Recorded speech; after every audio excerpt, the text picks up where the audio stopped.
클릭해 주셔서 고맙습니다. 재미있는 여인 야담, 오늘의 이야기 시작하겠습니다. 때는 조선 중엽, 숙종 때의 일이었어요.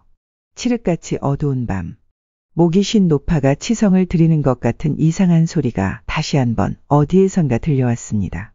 비나이다 비나이다 김호왕이 정승이 되도록 하소서. 밖에서 들려오는 이상한 소리에 숙종 임금은 머리를 갸우뚱하며 귀를 기울이다가 자리에서 천천히 일어났습니다. 방문을 열고 밖으로 나온 임금은 그 소리가 나는 곳을 향해 걸어가기 시작했어요.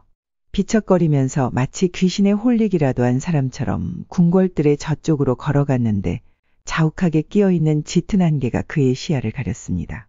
그렇게 김호왕이 정승이 되도록 하소서 하는 이상한 소리가 계속해서 들려오고 있는 그때 갑자기 이상한 일이 벌어졌습니다. 짙은 안개가 양쪽으로 갈라지면서 좁은 길이 숙종의 눈앞에 나타나는 것이었어요. 하여 숙종은 그 길을 따라 계속해서 걸어갔는데 한참을 가다 보니 그의 눈앞에 무덤 하나가 나타났습니다. 그런데 기이한 것은 노파의 목소리는 바로 그 무덤 안에서 흘러나오고 있었어요.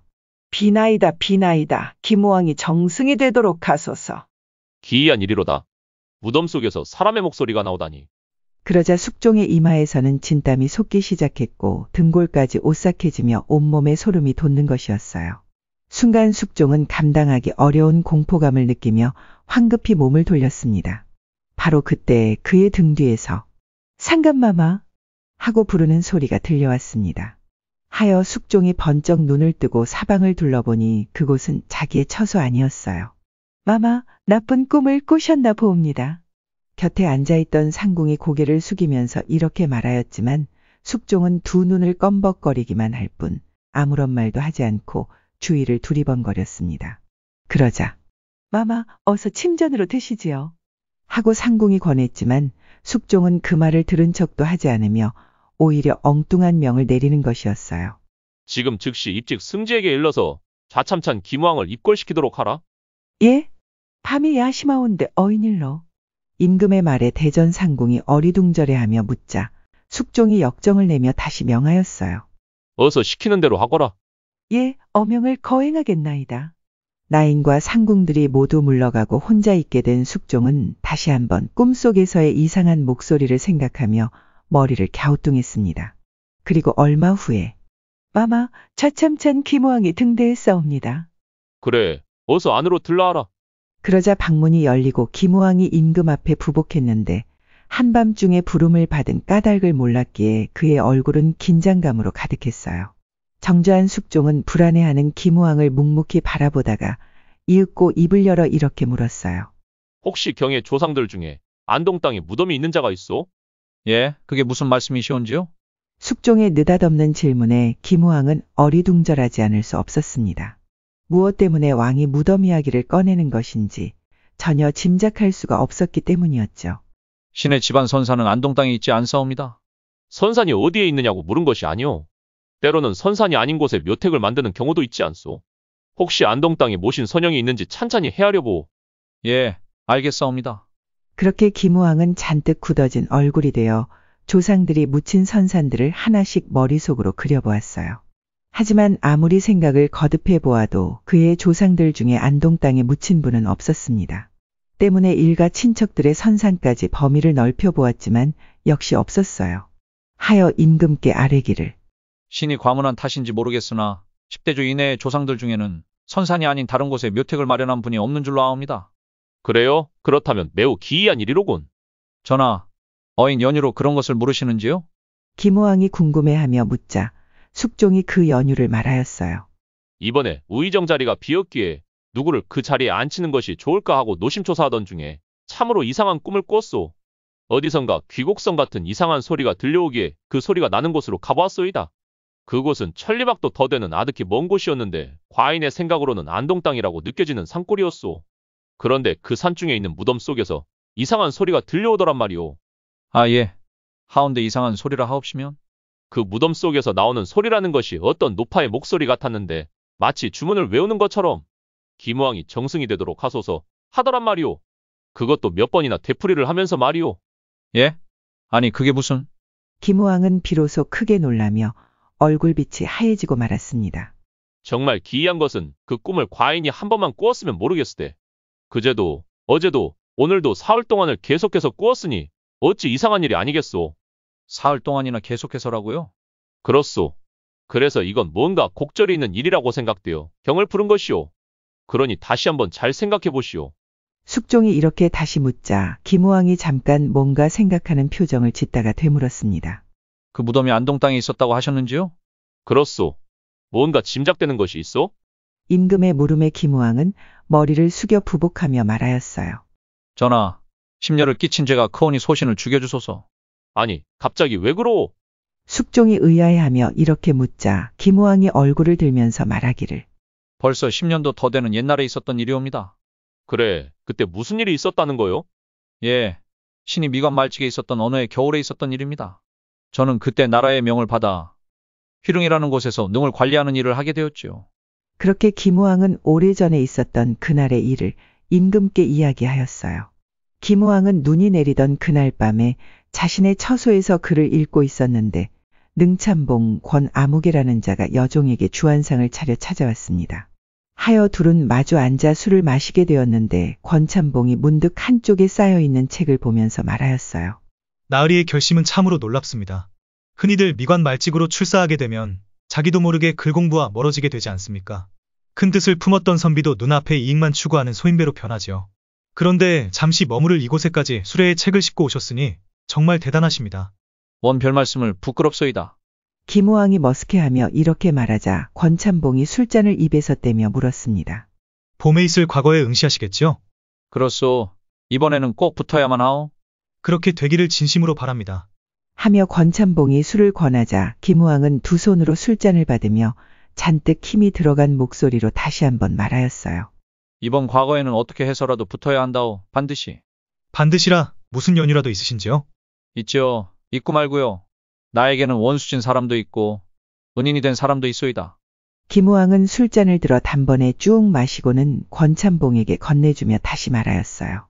권참봉, 내가 왜 내년에 꼭 급제해야 하는지 그 연유를 한번 들어보시려? 예, 그러지요. 그러자 몇 잔의 술을 마셔 얼굴이 붉어진 김우왕이 계속해서 말하였어요. 바로 작년에 있었던 일이요. 내가 그때도 과거에 응시했다가 보기 좋게 낙방하여 시래 속에서 나날을 보내고 있었는데 딸을 시집보내야 하는 문제까지 생겼소. 그래서 고민을 하던 차에 강계부사로 있는 이종사촌이 문득 머릿속에 떠올랐소. 아, 예. 하여 그 형을 만나면 다소 도움을 받을 수 있겠다고 생각하여 불원천리기를 한달음에 찾아가지 않았겠소. 아, 그래서 어찌 되셨는지요? 헌데 반겨줄 줄 알았던 그자가 바쁘다면서 만나주지를 않더라 이겁니다. 그래서 할 수 없이 주막에 여장을 풀었지요. 좀 서운하기는 했지만 나라의 일을 하는 사람이니 내가 이해해야 한다고 생각하면서 연락이 오기를 기다렸는데 끝내 소식이 오지 않았다오. 때문에 며칠 뒤에 다시 찾아가서 그자를 가까스로 만났더니 아래 것들에게 시켜 막걸리 한 사발과 김치 한 종지를 내놓더군요. 나는 결국 목구멍까지 화가 치밀어 자리에서 벌떡 일어나 그 형에게 버럭 소리를 질렀지요. 이것이 천리길을 걸어 찾아온 나에게 하는 대접이냐? 라고요. 그럴 만도 하셨겠습니다. 그런데 그렇게 하고 나온 뒤에 불벼락이 떨어진 겁니다. 그것이 무엇인가 하니 강계고 올 사람이 나를 재워주거나 내게 밥을 파는 자는 엄벌에 처한다는 명을 내린 거지요. 어느덧 날은 저물고 때는 겨울이었기에 어떻게 해야 좋을지 몰라 당황하고 있는데 어둠 속에서 웬 여인 하나가 나타나 자기 집으로 모시겠다고 말하는 것이었소. 그거 참 다행한 일이었군요. 그 여인은 그 마을의 기생이었는데 저녁 때 동원에서 원님이 하는 처사를 우연히 지켜보던 중 내가 호쾌하게 대하는 태도에 호감을 갖게 되었다더군요. 평범한 기생이 아니었나 보네요. 그 여인의 말이 자기 집은 후미진 곳에 있어서 원님이 모를 것이니 푹 쉬었다가 떠나라고 하기에 천행으로 공경을 면할 수 있었지요. 하오면 원수란 바로 그 군수요. 은희는 그 기생을 이르는 말씀이셨군요. 맞소이다. 그나저나 내가 공연한 이야기를 한 것 같아 쑥스럽습니다. 자, 한 잔 더 하십시다. 그렇게 말을 마친 김우왕이 술잔을 들면서 권하자 권참봉이 미소 지으며 말하기를. 나으리의 관상을 보니 이번에는 꼭 장원급제할 것이옵니다. 고맙소. 그나저나 보아하니 권참봉도 이곳에 홀로 와 계시는 것 같은데 가솔들은 고향인 안동에 두고 오신 게지요? 그러자 권참봉은 쓸쓸하게 웃으며 이렇게 대답했어요. 전생에 무슨 죄를 지었는지 자식이 없소이다. 그럼 고향에는 부인이 계시겠군요? 그렇지도 않소이다. 아내는 자식 없는 것이 자기 탓인 것처럼 생각하다가 마음에 병이 생겨 몇 년 전에 먼저 세상을 떠났소이다. 그 말에 김우왕은 공연한 것을 물었구나 하고 생각하며 뒤늦게 후회하며 말하였어요. 참으로 미안하오. 내가 공연히 아픈 곳을 찔렀소이다. 원 별 말씀을 그렇지 않소이다. 바로 그때였어요. 밖이 갑자기 시끌시끌 소란스러워졌어요. 하여 권참봉이 벌떡 일어나 문을 열었더니 능지기들이 남노한 옷차림에 총각 하나를 끌고 오면서 떠들어대는 모습이 보였습니다. 웬 소란인고? 하고 권참봉이 묻자 능지기들 중에 하나가 경내를 돌아보다 보니 이놈이 나무를 베고 있기에 잡아왔습니다. 하고 대답하고는 더벅머리 총각의 어깨를 짓눌러 꿇어앉혔습니다. 어두운 밤하늘에서는 계속해서 눈이 내리고 있었어요. 이놈, 눈이 내리는 밤에는 우리가 야간 순찰을 안 할 줄 알았느냐? 고약한 놈 같으니라고. 능지기가 가슴을 턱 내밀며 호령하는 것을 보면서 권참봉이 능지기에게 물었습니다. 이자가 정말로 나무를 베었느냐? 예, 그러하옵니다요, 나으리. 능지기들이 입을 모아 큰 소리로 대답하자 권참봉은 더벅머리 총각 쪽으로 눈길을 옮기며 그에게 물었습니다. 능에 있는 나무를 베는 죄가 얼마나 큰 것인지 모르고 있었더냐? 그래, 어디 사는 누구냐? 난 그런 거 모르오. 허니 묻지 마시오. 더벅머리 총각이 퉁명스럽게 대답하자 능지기들이 우르르 달려들어 그를 짓밟으며 소리쳤어요. 이런 죽일 놈 같으니 어느 안전이라고 겁도 없이 감히. 멈춰라. 권참봉이 제지하자 능지기들은 발길질을 멈추며 뒤로 물러섰습니다. 얼굴을 들어라. 권참봉이 명하자 더벅머리 총각은 피투성이가 된 얼굴을 들었는데 나이는 20살 정도 되어 보였어요. 어째서 그런 짓을 저질렀는고? 권참봉이 이렇게 조용히 묻자 더벅머리 총각은 다시 퉁명스러운 말투로 반문했습니다. 연유를 말하면 용서해 주실 거요? 아니 뭐라고? 그놈 참. 권참봉이 어이없어하며 반문하자 그는 아예 눈을 감으면서 체념하듯이 말하였어요. 배가 고파서 대답할 힘도 없으니 죽이든 살리든 마음대로 하시오. 아니 이놈이. 참봉님, 이놈을 당장 물꼬를 낼깝쇼. 보고 있던 능지기들이 화를 내며 이렇게 묻자 권참봉이 한참 동안 그 총각을 쏘아보다 말하기를. 누가 광에 가서 쌀 2말만 가지고 오너라. 예? 그게 무슨? 명령을 받은 능지기들이 얼떨떨해하면서 서로의 얼굴들을 바라보자 권참봉이 다시 재촉했어요. 왜 그러고들 서 있느냐? 쌀 2말을 가지고 오라고 하지 않았느냐? 예? 아 예. 한편 김호왕은 처소 안에서 그 광경을 지켜보고 있었습니다. 권참봉이 그 일을 어떻게 처리할지 매우 궁금했기 때문이었죠. 얼마 후 능지기 하나가 쌀자루를 가지고 오자 권참봉이 그 총각을 보면서 말하였어요. 내가 지은 죄는 매우 무겁지만 그럴 수밖에 없었던 연유가 있을 것 같아 살려준다. 그 연유가 무엇인지는 묻지 않겠으니 이 쌀을 가지고 어서 돌아가라. 더벅머리 총각은 그제서야 놀란 얼굴이 되어 권참봉의 얼굴을 물끄러미 올려다보았는데 놀란 사람은 그 총각만이 아니었어요. 능지기들도 방 안에 있던 김우왕도 크게 놀라고 있었습니다. 하여 능지기들이 그 총각에게 쌀자루를 쥐어주자 그는 고맙다는 말 한마디도 없이 돌아서더니 문 밖으로 사라져버렸습니다. 때문에 능지기들이 의아한 표정으로 권참봉에게 물었어요. 아니, 저런 놈을 왜 그대로 보냅니까요? 능지처참할 놈을 쌀까지 주어서 말입니다. 하고 투덜댔지만 권참봉은 씩 웃으며 그들도 돌려보냈어요. 그리고는 헛기침을 하면서 방 안으로 들어섰는데 방 안에서 놀라운 일이 벌어졌어요. 묵묵히 앉아있던 김우왕이 갑자기 벌떡 일어나 그에게 큰절을 하는 것이었죠. 아니 나으리 갑자기 왜 이러십니까? 당황한 권참봉이 엎드려 맞절을 하면서 묻자 천천히 머리를 든 김우왕이 정색을 하며 말하기를. 정말로 부끄럽소이다. 예, 그게 무슨 말씀이신지. 내가 요즘 글을 읽으면서 무엇을 키워왔는지 아시겠소? 그것을 소인이 어찌. 권참봉이 얼떨떨해하며 대답하자 김우왕이 이어서 말하였어요. 그건 복수심이었소. 내가 장원급제하여 평안도 지방의 암행어사를 제수받게 되면 한달음에 강계 고을로 내려가 그놈을 봉고파직시키겠다는. 그렇게 해서 지난날의 원한을 풀겠다는 다짐 말이오. 아, 예. 가엾은 백성들을 위해 미력이나마 성심을 다하겠다는 생각이 앞서 오직 나를 구해준 기생 앞에서 그놈을 매장시켜 통쾌하게 복수하겠다는 생각만 하고 있었는데 권참봉 덕분에 생각이 달라졌소이다. 예, 그게 무슨 말씀이시온지요? 참봉께서 오늘 밤 죄지은 자를 은혜로 베풀며 훈도하는 모습을 보지 못했다면 내가 암행어사가 되었을 때 어떤 행동을 하게 되었을까 하고 생각하니 모골이 송연해지는구려. 오늘 참봉께 많은 것을 배웠습니다. 별 말씀을요. 그렇게 말씀하시니 오히려 제가 부끄럽습니다. 그런데 다음날 오후였어요. 김우왕이 능을 한 바퀴 돌아보고는 처소로 돌아오고 있었는데 중문 쪽에서 떠들썩한 소리가 들려오는 것이었어요. 하여 멈춰서면서 그 소리를 들어보니 능지기들의 목소리였습니다. 이놈 저놈 하는 소리가 들리는 것으로 보아 또 죄 지은 사람을 잡아다가 족치는 것 같았어요. 그래서 김호왕이 중문 안으로 들어섰더니 전날 밤에 보았던 그 더벅머리 총각이 채 녹지 않은 눈 위에 꿇어앉아 매를 맞고 있었습니다. 무슨 일이냐? 김호왕이 이렇게 묻자 그를 족치던 능지기들 중에 한 명이 머리를 조아리며 대답했어요. 어제 돌려보냈던 그놈입니다요. 왜, 또 잘못을 저질렀느냐? 그렇사옵니다. 그때 권참봉도 헐레벌떡 달려왔는데 붙잡혀온 더벅머리 총각을 보더니 놀라며 물었습니다. 아니, 내가 또 나무를 베었단 말이냐? 이럴 줄 알았습니다. 참봉님께서 은혜를 베풀어 주셨는데도 고맙다는 말 한마디 없이 돌아가지 않았습니까요? 그러자 곁에 서 있던 다른 능지기도 한마디 거들었어요. 맞습니다. 이런 놈은 법대로 시행해서 본보기를 보여야 합니다요. 김호왕은 말없이 그 광경을 지켜보기만 하고 있었는데 권참봉이 이윽고 탄식하듯이 말하였어요. 내가 하루 만에 또 나라의 법을 어겼으니 어찌 무사하기를 바라겠느냐? 그러자 더벅머리 총각도 이미 각오를 하고 있는 것 같았습니다. 그래, 내 이름은 무엇이냐? 어서 말하지 못할까? 권참봉이 윽박지르듯이 묻자 총각은 고개를 숙이며 대답하였어요. 죄송한 말씀이오나 제 이름을 여기서 말씀드리기가 매우 부끄러우니 그저 가난한 선비의 자손이라고만 알아주셨으면 합니다. 선비의 자손이라면 나라의 법을 지켜야 한다는 것을 더욱 잘 알고 있을 것이 아니냐? 죽기를 각오했기에 구차한 변명은 하지 않겠습니다. 다만 칠순이 넘은 늙은 어머니를 시집도 못 간 나이든 누이에게 떠맡기고 가는 것이 괴로울 뿐입니다. 뭐라고? 칠순이 넘은 노모를 모시고 있다고?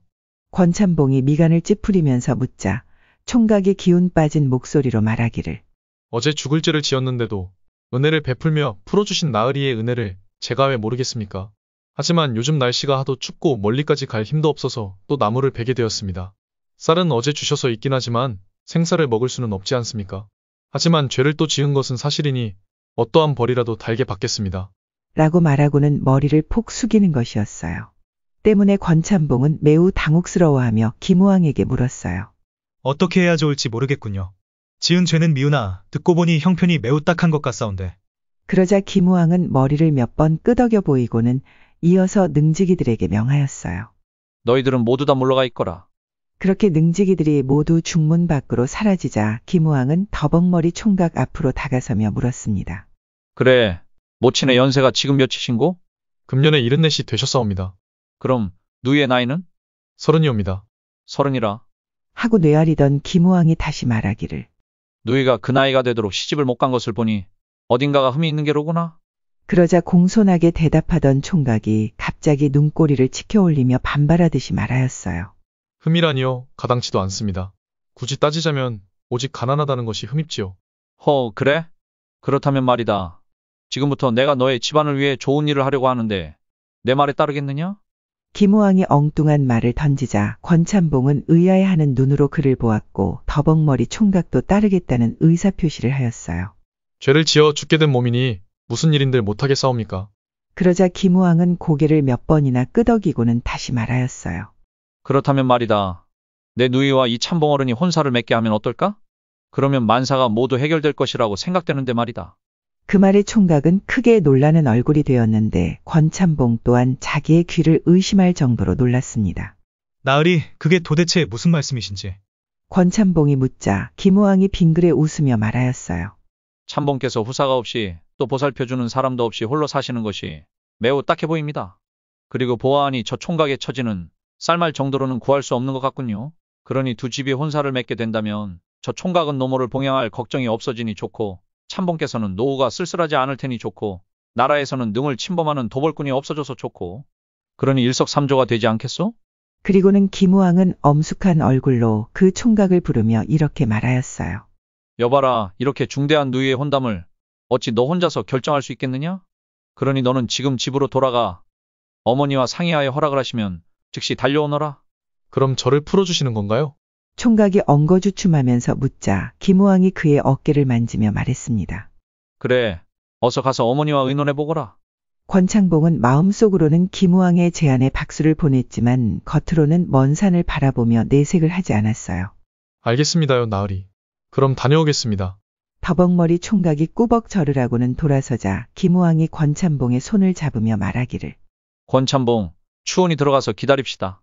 두 사람이 방 안으로 들어가자 중문 밖에서 엿보던 능지기들이 떠들며 말하였어요. 허, 우리 참봉어른이 회춘하시게 됐구먼. 에이, 그놈이 목숨이 아까워서 꾸민 거짓말에 사람 좋은 두 양반이 속아 넘어간 거지. 글쎄, 듣고 보니 그런 것도 같구먼. 방으로 들어간 김우왕은 바둑판을 사이에 두고 권참봉과 마주 앉아 바둑을 두고 있었어요. 그들의 눈과 손은 모두 바둑판에 가 있었지만 두 사람의 마음은 서로 다른 곳에 가 있었습니다. 김우왕은 그 총각이 거짓말을 한 것이라면 어쩌나 하는 생각을 하고 있었고, 권참봉은 갑자기 찾아온 기회를 놓치면 안 되는데 하고 생각하며 은근히 마음을 졸이고 있었어요. 그렇게 시간은 흘러 날은 이미 어두워져 있었는데 그 총각은 나타나지 않았습니다. 그래서 두 사람은 입 밖으로 말하지는 않았지만 그 총각은 오지 않는구나 라는 생각을 하지 않을 수 없게 되었죠. 그런데 그때 나으리, 하고 부르는 총각의 목소리가 들려왔어요. 반가운 마음에 김우왕이 방문을 열며 그래, 왔느냐? 하고 묻자 총각이 고개를 조아리며 말하였어요. 예, 늦어서 죄송합니다. 그래, 모친께서는 뭐라고 하시더냐? 분에 넘치는 일이니 사양하는 것이 예의라고 하시면서 고집을 피우셔서 허락받는 것이 늦어져 이제야 오게 되었습니다. 그래? 그거 아주 잘 되었구나. 김우왕의 얼굴에는 그제서야 비로소 안도의 빛이 떠올랐습니다. 그렇게 되어 두 사람의 혼례는 서둘러 이루어졌고 이듬해 과거에 급제한 김우왕은 그곳을 떠나게 되었습니다. 그리고 그로부터 10년이나 되는 세월이 지나 김우왕은 안동부사가 되어 안동으로 부임하게 되었습니다. 그러던 어느 날이었어요. 낮에 통인이 와서 김우왕에게 말하기를 사또 권참봉이라는 분이 뵙기를 청하옵니다. 권참봉이 누구더라?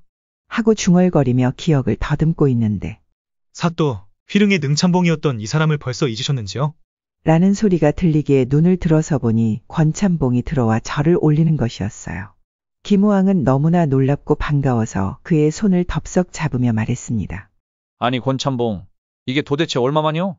헤아려 보니 벌써 10년이나 지났더군요. 그래요? 그런데 아직도 이렇게 정정하시다니. 김우왕이 진정으로 놀라며 중얼거리자 권참봉이 밝게 웃으며 말하기를 지난날 사또 덕분에 좋은 짝을 얻어 뭐라고 감사를 드려야 할지 모르겠습니다. 더욱이 이번에 안동 땅에 수령으로 오시어 다시 뵙게 되었으니 하늘이 도우셨다고 생각합니다. 권참봉은 진심으로 감사의 뜻을 표했는데 김우왕은 그가 그동안 어떻게 지냈는지 몹시 궁금했어요. 그래, 그동안 어떻게 지내셨어? 예, 그때 사또께서 떠나시고 나서 얼마 지나지 않아 저도 능참봉직을 내놓고 고향인 이곳으로 내려왔죠. 아 맞아, 고향이 안동이라고 하시는 말을 들은 적이 있어. 예, 그리고 얼마 지나지 않아 사또께서 장원급제 하셨다는 소식을 들었고 이곳 안동으로 오신다는 얘기를 듣고 이렇게 찾아뵈었습니다. 잘 오시었소. 물론 잘 지내고 계시겠죠? 예, 덕분에 외로운 줄 모르면서 살다 보니 아들 둘을 얻어 이제야 조상님들을 뵐 면목이 생겼죠. 아들을 둘씩이나 얻으셨다고요? 그거 정말로 좋은 소식이 올시다. 예, 그런데 이번에 사또께서 성주님으로 부임하셨으니 어찌 기쁜 일이 아니겠습니까? 그래서 어떻게 해서라도 성주님을 저희 집으로 모셔 단 하루만이라도 즐거움을 함께 나누었으면 해서 이렇게 황급히 달려왔습지요. 사또, 아무 때고 저희 집에 한번 왕림해 주신다면 가문누대의 영광으로 알겠으니 허락해 주시옵소서. 허락은 무슨, 당연히 가보아야죠. 김우왕은 흔쾌히 응낙했으며 또한 권참봉이 청하지 않았어도 한번 가보고 싶은 마음이 들었습니다. 하여 다음날 저녁 때 김우왕이 권참봉의 집을 방문하였는데 한 선비가 들어와서 엎드려 큰절을 하는 것이었어요. 가만히 살펴보니 어딘지 모르게 낯익은 얼굴이었습니다. 그래서 머리를 갸우뚱하고 있는데 옆자리에 있던 권참봉이 웃으며 말하였어요. 사또, 도벌꾼이었던 더벅머리 총각을 기억하시는지요? 아 그래, 그때 그 총각이구만. 김우왕이 무릎을 치며 이렇게 중얼거리자 선비가 천천히 얼굴을 들면서 말하기를 사또의 은혜 백골란망이옵니다. 이렇게 훌륭하게 바뀐 그대의 모습을 보니 정말로 감개가 무량하네. 이어서 총명하게 생긴 두 소년이 들어와 김우왕에게 큰 절을 올렸습니다. 이 아이들이 권참봉의 자제들이란 말이오? 예, 그렇습니다. 김우왕은 흐뭇해하며 머리를 끄덕였는데 두 아들이 나가자 권참봉이 또 말하였어요. 사또, 한 가지 청이 있는데 들어주시옵소서. 어서 말해보시오. 우리 집 식구들이 이처럼 복을 누리는 것은 모두 다 사또의 덕입니다. 모처럼 여기까지 오셨으니 저의 안식구도 뵙고 인사를 드렸으면 합니다. 꺼려하지 마시고 잠시 내실에 드시어 절을 받으시죠. 김우왕은 말없이 고개를 끄덕이고는 일어나 권찬봉을 따라 내실로 들어갔어요. 그러자 안방마님인 권찬봉의 아내가 큰절을 올렸습니다. 기억하시는지요? 저의 안식구입니다. 기억하고 말고요.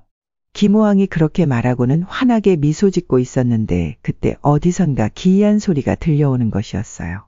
김우왕이 어쩌구저쩌구 하는 이상한 소리였는데 그 순간 권찬봉 부부는 깜짝 놀라며 당황하는 모습을 보였습니다.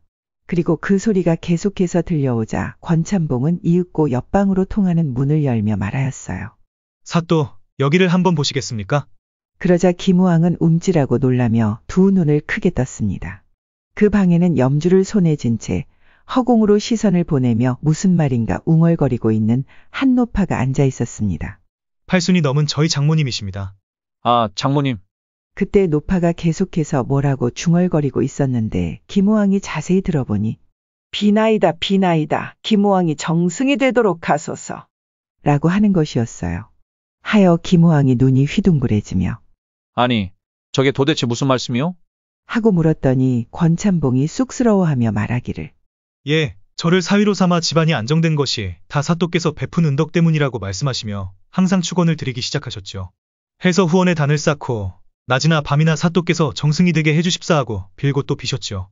그러는 중에 늙고 병이 날 지경이 되셨으나 그 축원을 하시는 것만은 잊지 않으셨는지 주무실 때 말고는 항상 저렇게 중얼거리신답니다. 그 말에 김우왕은 새삼스럽게 끓어오르는 감동에 온몸을 떨었습니다. 그렇게 김우왕의 이야기를 다 들은 숙종은 매우 기이하다고 생각하면서 중얼거리듯이 김우왕에게 말하였어요. 그래서 그 다음은 어찌 되었소? 그런데 몇 해 전이었습니다. 권찬봉의 큰아들이 상경했다가 인사를 하러 저희 집에 들렸을 때였습니다. 제가 외할머니가 아직까지 살아계시냐고 물었더니 얼마 전에 세상을 떠나셨다고 대답하더군요. 그래서 그 노파가 묻힌 곳이 안동 땅이라는 거요? 예, 전하, 그렇사옵니다.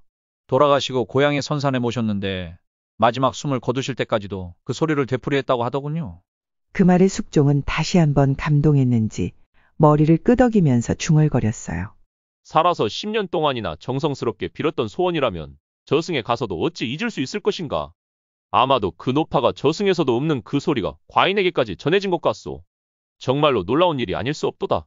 임금의 말에 김우왕은 매우 송구스러워하며 머리를 조아리고 있었는데 연신 감탄하던 숙종이 승지를 불러 이렇게 말하였어요. 여봐라, 우의정대감 퇴골하신다. 어서 모시도록 해라. 그러자 김우왕은 크게 놀라지 않을 수 없었고 그가 천천히 머리를 들어 임금을 보았더니 숙종이 흐뭇해하는 웃음을 얼굴에 가득 담고 있었습니다. 전하, 성운이 만극하옵니다. 짐이 경같은 신하를 만난 것도 하늘이 내리신 복이 아니겠소. 자, 밤이 늦었으니 어서 퇴골하고 내일 아침에 일찍 등궐하도록 하오. 예, 전하, 알겠사옵니다. 김우왕은 너무나 벅찬 감격 때문에 뒷말을 제대로 잇지 못하면서 비척거리며 일어섰어요. 한노파의 지극한 축원 덕분에 정승까지 되었다는 김우왕은 훗날 벼슬이 영의정까지 올라갔으며 그 노파의 지극한 마음을 잊지 않고 감사하는 마음으로 평생을 살았다는 오늘의 이야기였습니다. 시청해 주셔서 고맙습니다. 오늘도 즐겁고 행복한 하루 되세요.